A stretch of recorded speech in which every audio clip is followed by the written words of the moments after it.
Hi, Shaz here. And quite often I hear people talking about how certain types of marketing doesn't work in their business or doesn't work for them, and it's a total waste of time. And then other people talk about the same type of marketing, which works extremely well.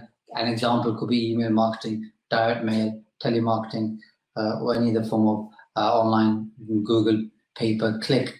And the reason why I think partly why it doesn't work is lack of strategy, bad, poor copy, but also quite often business owners aren't tracking their numbers. So you ask most people, what's the cost per lead? No idea. What's the cost per acquisition? No idea. What's the average lifetime value? No idea. Line up all of your different types of products and what's the lifetime value on each of those products? No idea. All your different types of marketing that you do, what's the cost per lead for each separate type of marketing, and people don't have a clue. They just don't track these numbers, and they just spend thousands, tens of thousands and hundreds of thousands, by the way, which I've seen on marketing on a monthly basis, and having no clue whatsoever what the return is. And I think it's extremely important to track your numbers. So the cost per lead is very simply is how much does your initial marketing cost you? How many leads have you generated? And that will help you understand how much your cost per lead is. Have you spent £100 and you've generated 5 leads, 100 into 5, £20 per lead. Once that becomes a lead, you now need to change that into, or convert it into a customer or a client. So how much does it cost you from that point when they become a lead to the point that they'll become a customer? Let's say another £50. So you spend £100 at the start and £20 per lead, and it costs you £50 to convert them. So that one lead costs you £70, 20 plus 50, £70. Now you need to work out how much is that client worth to you. But if they're worth £50 to you in total, you're going to make a loss because even before having sold anything to them, they've cost you £70.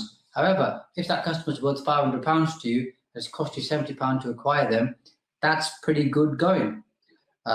Secondly, you obviously need to look at what the cost per lead is for all of your leads, and then look at what the conversion rate is. So if the cost per lead is £20 and you convert 1 in 5, you need to spend £100 to generate 5 leads, and then you're going to generate one.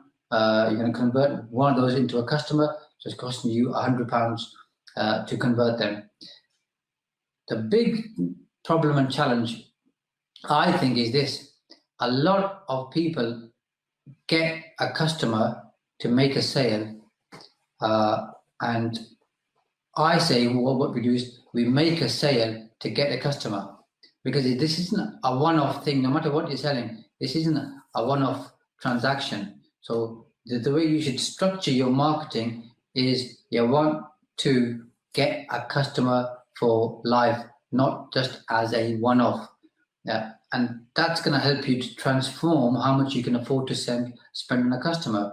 Because if you think about it, most people think about how can I reduce my overhead? How can I make my marketing cheaper? How can I get cheaper leads without thinking too much about the quality? Yet the real crux of the matter is this. You're saying it's costing me £100 to convert a customer, and that customer generates you £500. If you can find a way of making that customer not worth £500 throughout the lifetime value, let's say £700. So now you've upped it by £200 or 40%. You can now afford to spend more to get that customer. So rather than spending £100, you might want to spend £150, for example.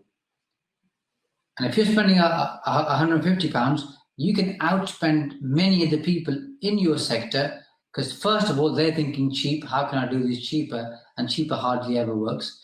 Secondly, because you've got more clout now, you can test different forms of marketing, and you can afford to spend more on that customer. So you can test a bit of direct mail, a bit of telemarketing, online marketing, Facebook, pay-per-click, email, a whole host of things for that one particular type of customer or potential customer with a good strategy. So therefore, you're more likely to convert them. See, a lot of people aren't thinking like this. All they're thinking is, how can I get loads of leads for free? How can I get customers for free?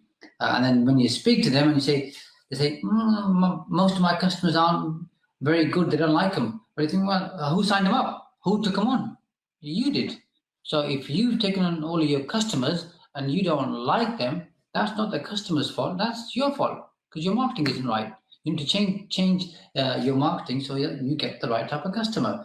But importantly, if you track your numbers and you know what your numbers look like, marketing and business is purely a numbers game. How much do I want to make? How much is each customer worth? How much am I willing to spend to get that customer? How much am I willing to spend to keep that customer? Now, once I've got them, I know how much they're worth. What else can I do to make them worth more? And I'm checking a lot of stuff at you here, which can all be broken down into different areas and segments, which I will do. But I want to make this video just very, very simple to some extent, which is say focus on cost per lead, cost per acquisition, lifetime value, to keep it really simple, to see how much a customer is worth to you, how much you're willing to spend to get them. Once you've got them, how much you're willing to spend to keep them. Once you've kept them, how longer can you keep them, and how valuable can you make them. Once you do that, it's going to fix most of your marketing problem because you're going to have more to spend on marketing. You're going to outspend everybody else. And you're going to get a better grade and quality of customer because you can afford to spend more to get them. You can afford to spend more to keep them. And then if you spend more to keep them, spend more to get them, get a better quality customer, they'll stay with you longer, spend more money with you, be less price conscious, more likely to refer others like them to you, much better and healthier relationship. So I urge you to think about that. Until next time, bye for now.